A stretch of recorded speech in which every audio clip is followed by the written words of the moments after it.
Hello members. अब देखो market ने आज बहुत ही तगड़ा पुल बैक दिया। एक्सपेक्टेड था पुल बैक डेफिनेटली, ठीक है, क्योंकि डाउ जोन्स 3 दिन से 4 दिन से लगातार गिर रहा था और उसकी वजह से यस्टरडे डाउ जोन्स में पुल बैक आया और आज भी आप देखोगे डाउ जोन्स 3% ऊपर है और हमारा गिफ्ट निफ्टी भी आपको यहाँ पे 250 से 300 पॉइंट अप्रोक्सीमेटली ऊपर दिखाई दे रहा है, ठीक है। तो कल भी शायद थोड़ा बहुत पुल बैक आपको दिखाई दे सकता है, लेकिन देखो ये पुल बैक की वजह क्या, हम लोग डिस्कस करेंगे। क्या मार्केट रिकवर हो सकता है, बहुत सारी चीजें मैं डिस्कस करने वाला हूं, वीडियो एंड तक देखेगा, ठीक है। एंड देखो अगर फ्री टेलीग्राम चैनल में नहीं है, आप जाके ज्वाइन जरूर कीजिएगा एंड हमारी कम्युनिटी भी ज्वाइन कर सकते हैं, क्योंकि मैं काफी चीजें अपडेट करता रहता हूं जो आपके काम आ सकती है, ठीक है। लाइव मार्केट में काफी चीजें अपडेट करता रहता हूं, ठीक है। इवन कम्युनिटी मेंबर्स में मैं कुछ स्पेशल ट्रीट्स भी शेयर करता हूं, तो अगर इंटरेस्टेड है जरूर ज्वाइन कर सकते हैं। चलिए स्टार्ट करते हैं यहाँ पे मार्केट।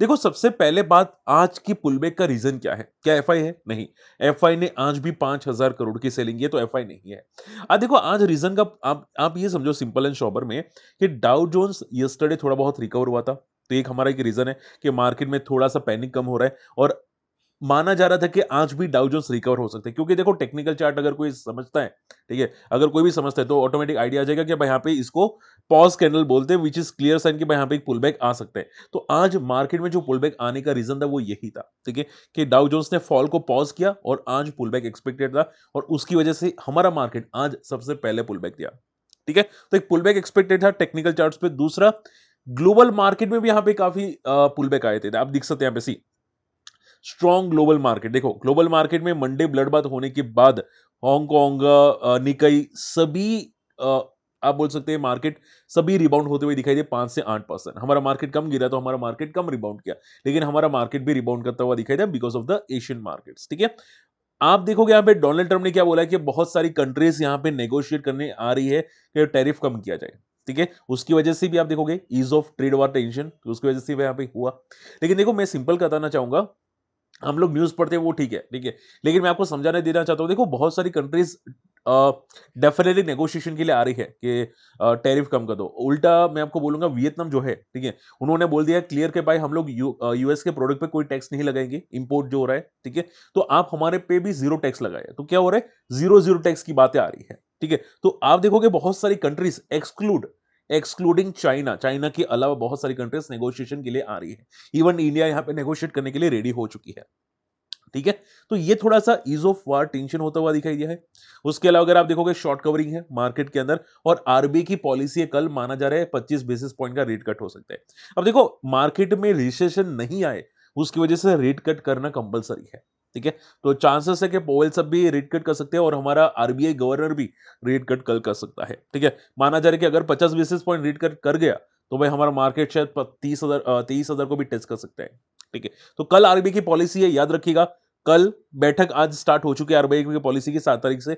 9 तारीख को आउटपुट है 10 बजे, सुबह 10 बजे। आप 10 बजे सुबह आ जाएगा, ठीक है। और मैं इंपॉर्टेंट अपडेट्स यहाँ पे करता रहूंगा, फ्री टेलीग्राम चैनल में आप जाके ज्वाइन कर सकते हैं, ठीक है। तो आरबीआई की पॉलिसी कल है। अब देखो मार्केट, अब सी ये सभी न्यूज़ की वजह से मार्केट ने पुल बैक दिया था, ठीक है। अब मैं वन वर्ड आंसर करना चाहूँगा, ध्यान से सुनो जो बोल रहा हूँ, ठीक है। मार्केट ने देखो ये पुल बैक है, ठीक है। ऐसा तो है नहीं कि ट्रम्प अपना टैरिफ वापस लेगा, ठीक है। अगर ये टैरिफ इंप्लीमेंट कंटिन्यू हुआ, जो 9 या 10 तारीख को इंप्लीमेंट होने वाला है टैरिफ, ठीक है, अभी तक इंप्लीमेंट नहीं हुआ, जो ट्रम्प ने बोला था वो इंप्लीमेंट होगा 9 से 10 तारीख को। अगर इंप्लीमेंट हुआ, ठीक है, और बीच में कोई नेगोशिएशन नहीं हुआ, हालांकि बातचीत हो रही है लेकिन नेगोशिएशन नहीं हुआ, तो वापस मार्केट फॉल आ सकते हैं। क्यों? क्योंकि देखो ये नेगोशिएशन नहीं हुआ और उल्टा फ्यूचर में बहुत सारी कंपनीज के रिजल्ट वीक आ सकते हैं, जिनको नहीं पता है। देखो इलोन मस्क है ना, इलोन मस्क, ठीक है, उनकी जो टेस्ला है, टेस्ला की बिक्री काफी हद तक कम हो चुकी है, ठीक है, और उसकी वजह से स्टॉक की प्राइस काफी क्रैश हो चुकी है। तो आप सोचो कि बहुत सारे लोग क्या करते हैं, यहाँ पे यूएस के प्रोडक्ट पे टैरिफ बढ़ा रहे हैं, ठीक है। तो टेस्ला को सबसे नेगेटिव इंपैक्ट हो रहा है और इवन इलोन मस्क बोल रहे हैं कि भाई यहाँ पे आपको टैरिफ रिमूव कर देना चाहिए, कट कर देना चाहिए। किसको बोला है? ट्रम्प को बोला है, ठीक है। तो इलोन मस्क भी डायरेक्ट बोल रहा है। बात समझ में आ रही है? तो शॉर्ट एंड सिंपल में मार्केट में बहुत सारे लोग नेगेटिव फील कर रहे हैं, काफी लोगों की स्केल कम हो सकती है, कंपनी बंद हो भी सकती है, ठीक है। तो फ्यूचर में रिसेशन का डर और भी सता सकता है, बहुत सारी दिग्गज कंपनीज बंद हो जाएगी, ठीक है। तो देखते हैं यहाँ पे ट्रम्प क्या करता है। इसको पुलबैक ही समझो, इसको फॉल्स पुलबैक समझो, अभी के लिए कोई कंफर्मेशन पुलबैक नहीं है। बात समझ में? आपको कंफर्मेशन पता है कब होगा? अगर पूछे सर रिटेल कोई भी इन्वेस्टर्स पूछे सर कंफर्मेशन कब होगा? आप ये समझो 14-15 तारीख, ठीक है? मतलब इम्प्लीमेंट होने के 4 या 5 दिन के बाद आपको क्लियर आइडिया आ जाएगी कि भाई ये इम्प्लीमेंट होगा, नहीं होगा, या कितना हुआ, या वापस लेंगे कि नहीं लेंगे, वो आपको 15 तारीख के आसपास आपको पता चल जाएगा। ठीक है? तो थोड़ा कॉशियस रहेगा, शॉर्ट टर्म में वॉलेटिलिटी क्लियर कट आपको दिखाई देने वाली है। ठीक है? ओके, चलिए अगला पॉइंट आ जाता है। देखो आज स्टॉक्स में कुछ पुलबैक्स थे। आप देखोगे गवर्नमेंट ने 4% आप देखोगे यहाँ पे सॉरी गवर्नमेंट ने ड्यूटी हाइक की है, ठीक है, एक्साइज ड्यूटी हाइक की है। इसकी वजह बहुत सारे स्टॉक 4% ऊपर जाते हुए दिखाई दिए। ठीक है, बीपीसीएल, आईओसी, एचपीसीएल, क्या ये पॉजिटिव है? इसकी वजह से नहीं। ठीक है, देखो कोई भी स्टॉक पुल बैक करते हैं उसको जस्ट इवेंट की वजह से पुल बैक करते हैं। तो आप आपको लगता है कि सर आज ये सभी स्टॉक पुल बैक दिए हैं तो ये स्टॉक पॉजिटिव हो चुके हैं, ऐसा नहीं है। ठीक है, ये स्टॉक बहुत स्लो मूवर है, इसको पॉजिटिव लेने की गलती मत करो। ये स्टॉक सिर्फ अच्छे किसकी वजह से? क्योंकि इसका डिविडेंड डील बहुत अच्छा है। एचपीसीएल, बीपीसीएल के डिविडेंड डील बहुत तगड़े होते हैं। ठीक है, 6-6% के डिविडेंड डील होते हैं, तो यानी कि आपको साल भर में 6-7% तो सिर्फ डिविडेंड से मिल जाता है, और स्टॉक मोमेंटम करता है वो अलग है। ठीक है, तो 6-7% का डिविडेंड डील ईयरली बेसिस पे बहुत पॉजिटिव होता है, इसकी वजह से स्टॉक थोड़े बहुत पॉजिटिव रिकवर करते हैं। ठीक है, तो आप ये समझो, इसको टेम्पररी न्यूज समझो। ठीक है, एक पॉजिटिव न्यूज ये आ रही है ओला की, देखो ध्यान से समझना। ओला क्या कर रहा है? ओला की नई जो बाइक लॉन्च की थी, आप श्योर आप लोगों को याद होगा, नई 2 बाइक लॉन्च की थी इन्होंने। ठीक है, उसकी बुकिंग स्टार्ट हो चुकी है और 10,000 प्लस बुकिंग आना स्टार्ट हो चुकी है थर्ड जनरेशन ई स्कूटर की। ठीक है, और रोस्टर एक्स की यहाँ पे 1300 बुकिंग आना स्टार्ट हो चुकी है। तो ओला की बुकिंग बहुत हैवी हो रही है, पॉजिटिव है। अभी ओला का मार्केट शेयर भी यहाँ पे आया था। ठीक है, अभी रिसेंटली जो मार्च मंथ कंप्लीट हुआ तो उसका आता है ना कि भाई कितनी बिक्री हुई और इसका मार्केट शेयर कितना है, तो काफी अच्छा मार्केट शेयर था, 30%। तो चीजें पॉजिटिव है, ओला 50 पे सपोर्ट ले रहा है, काफी चीजें पॉजिटिव हो चुकी है। ठीक है, अब स्टॉक में देखो मार्केट में अभी पैनिक रिएक्शन है। ठीक है, तो बहुत सारे स्टॉक ऐसे होंगे साइडवेज हो जाएंगे। ठीक है, ना ज्यादा गिरेंगे ना ज्यादा बढ़ेंगे, तो आपको बस थोड़ा माइंड कंट्रोल रखना है। स्टॉक में ऐसे फोकस करो कि कौन सा स्टॉक शांति से बैठे जिसको फर्क नहीं पड़ रहा है। ठीक है, हालांकि देखो बहुत सारे लोग बोल रहे थे कि सर डिलीवरी कल पॉजिटिव गया था।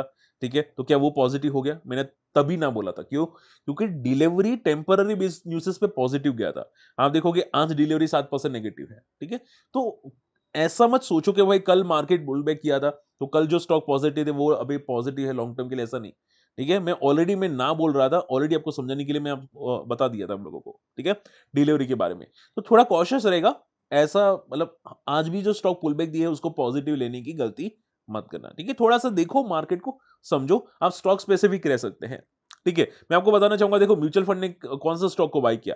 तो कौन म्यूचुअल फंड जिसके बहुत ही अच्छे रिटर्न आते हैं, स्मॉल कैप के, क्वांट के, उन्होंने मार्च मंथ के अंदर कौन सा स्टॉक ऐड किया? Bandhan bank, Welspun India, shipping corporation, Castrol, Stanley lifestyle. इन्होंने होल्डिंग थी भी नहीं, फ्रेश बाय किया। सोचो, फ्रेश बाय किया। कैस्ट्रॉल, आनंद राठी, ठीक है, एनसीसी जैसे स्टॉक को यहाँ पे ऐड किया, एक्स्ट्रा ऐड किया है। ठीक है, तो आई थिंक काफी अच्छे स्टॉक्स यहाँ पे इन्होंने ऐड किए।